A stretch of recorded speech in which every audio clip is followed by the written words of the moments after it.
ก็บมะขามอาหารชั้นยอดคือไม่อดมะขามนี่ตั้งเชียงใหม่ตั้งขวางไว้มัดหน้านี่เป็นหน้าบะขามจะกินซ่าบะขามกันเนาะช่วยกันเก็บกันอ๋อวันนี้จะทำเมนูชั้นยอดซ่าบะขามตั้งเมืองฝางนี่มาเดียวนี่บะขามกำลังออกยอดอ่อนๆชอบซ่ากันมาตอนเอากินเป็นอาหารว่างนะกินเล่นก็ได้กับข้าวก็ได้คนเฒ่าบักเก่าเขาชอบกินกับข้าวอันนี้หอมเตรียมต่ำไว้ละเดี๋ยวก็เจียวเนี่ยกำยังไว้ก่อนเดียวนี่เรามาเจียวแล้วก็ทำเครื่องมันไว้เนาะ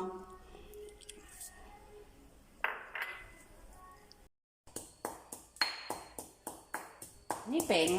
น้ำพริกใส่กะปิให้หน่อยเพื่อความอร่อย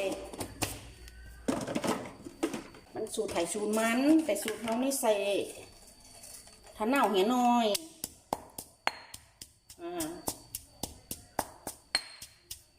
ตับมันพอละเอียดมันแหลกเห็นน้อยๆไปต้มเด่นหน่อย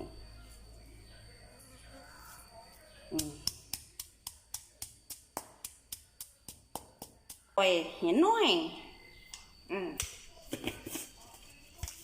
อันนี้ที่จะใส่ซ่าบะเขือว่าซ่าบะขามซ่าหยอดสูงน้ำเดียวนะเจ้ามีปลากระป๋องมีแค่หมูอันนี้เดียวเขาจะคั่วไว้ให้มันเย็น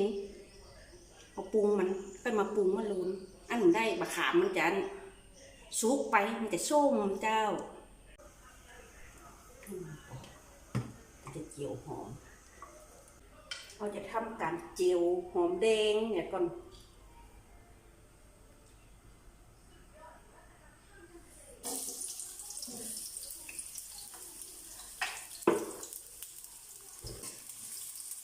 เดี๋ยวไฟอ่อนๆเดี๋ยวมันจะไหม้ต้องมันโกนมันอันเดียวมันจะไหม้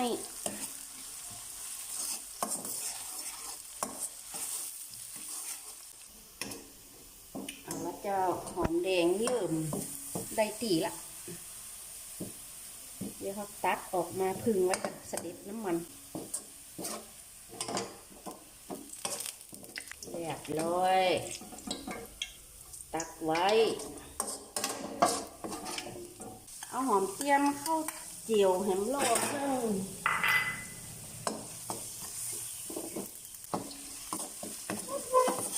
เจียวหอมเจียมเนี่ยนี่เป็นตัวกับเจียง่ายๆนะซาบะขามเนี่ยครัวมันหลายอย่างเดี๋ยวต้องคั่วเครื่องมันแหมกินกันหลายๆล้ำเนี่ย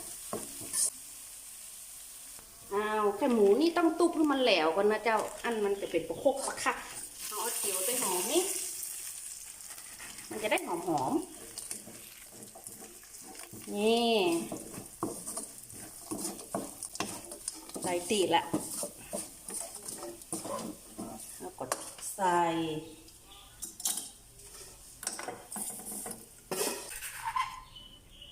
เจ้าน้ำมันที่เหลือจากการเจียวหอมเขาก็เอาน้ำพริกเข้ามาคั่วเพื่อให้น้ำพริกมันหอม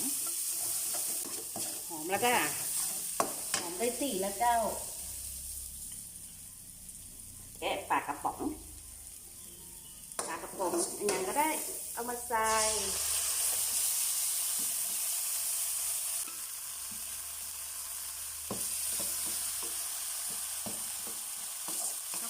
มีดที่มันเหลวน้ำใส่หน่อยเนาะพอเมื่อน้ำพริกมันเย็นได้สักกำเราก็ค่อยมายำจากวิธีซาบะคือขามตั้งเหนือของเมืองแตะคนเฒ่าชอบกิน ย่างสู่คนเท่า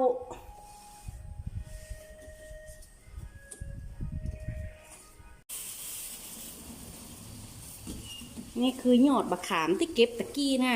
เจ้าเย็นละเดี๋ยวเรามายำบะขามใส่เวลาเฮาโกนนี่นะก่อนมาดีโกนแหงเนาะมันจะจำไปก้อยโกนนะเจ้าก้อยโกนให้มันเข้ากันพอโกนเข้ากันแล้วบ่หอมที่เขาเจียวตะกี้นะเจ้าหอมแดงหอมเตรียมกับแค่หมูด้วยเจียวด้วยกันเขาก็เอามาใส่นี่สีมันจะงามเจ้าโกนแหม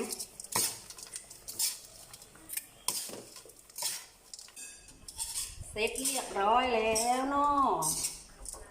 เอาก็ตักใส่จาน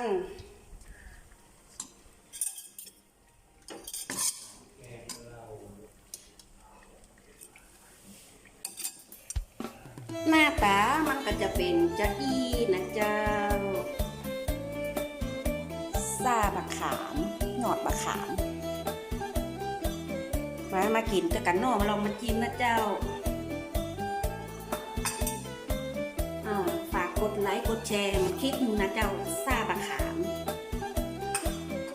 เดี๋ยวถ้าวันหน้ามีคลิปมาใหม่ๆเมนูใหม่ๆก็จะมาย่างใหม่ๆมาย่างให้ดู